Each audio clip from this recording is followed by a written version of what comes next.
મહેસાણામાં જનસેવા કેન્દ્રમાં અરજદારોની ભારે ભીડ જોવા મળી। નવા શૈક્ષણિક સત્ર પહેલા દાખલા માટે આ ભારે ધસારો જોવા મળી રહ્યો છે। આવક અને જાતિના દાખલા માટે અરજદારોની લાંબી કતારો લાગી, જ્યાં નોન ક્રિમિલિયર સર્ટિફિકેટ માટે લાંબી કતારો લાગી હતી। વહેલી સવારથી જ વિદ્યાર્થીઓ અને વાલીઓ લાઇનમાં ઊભા રહ્યા છે। આકરી ગરમીની અંદર અરજદારો કલાકો સુધી રાહ જોવા માટે મજબૂર બની રહ્યા છે। આ ધીમી કામગીરી સામે અરજદારોમાં ભારે રોષ પણ છે। તાત્કાલિક તંત્ર નવું કાઉન્ટર શરૂ કરે તેવી માંગ કરી હતી।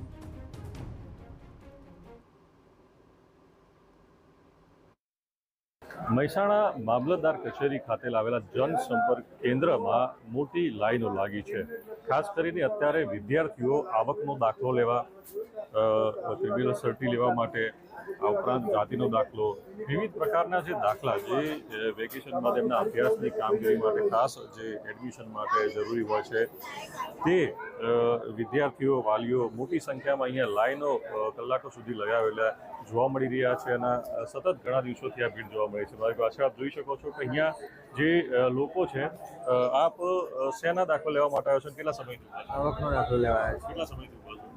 આજથી 9 વાગ્યાથી। સવારે 9 વાગ્યાથી આપ જોઈ શકો છો 2 થી 3 કલાકથી ઉભા છે। આપ શેના માટે ઉભા છો? આવકનો દાખલો। કેટલા સમયથી ઉભા છો? શું સ્થિતિ છે અહીંયા? લાંબી લાઈનો લાગે છે। આપ જોઈ શકો છો કે ખૂબ લાંબી લાઈનો લાગેલી જોવા મળે છે। આપ પણ જણાવશો શેનો દાખલો લેવા આવ્યા છો? જાતિનો દાખલો।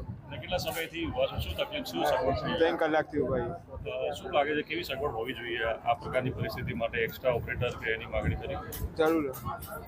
તો આપ જોઈ શકો છો કે લગભગ સવારે 9-10 વાગ્યાથી બપોર સુધી આવી આકરા તાપમાં લોકો અને વિદ્યાર્થીઓ અને વાલીઓને ખૂબ મુશ્કેલીનો સામનો કરવો પડી રહ્યો છે અને અહીંયા જે વિવિધ પ્રકારના દાખલા કઢાવવા માટે મોટી લાંબી લાઈનો અને કતારો જોવા મળી રહી છે। મહેસાણાથી મનીષ શ્રી ટીવી 9।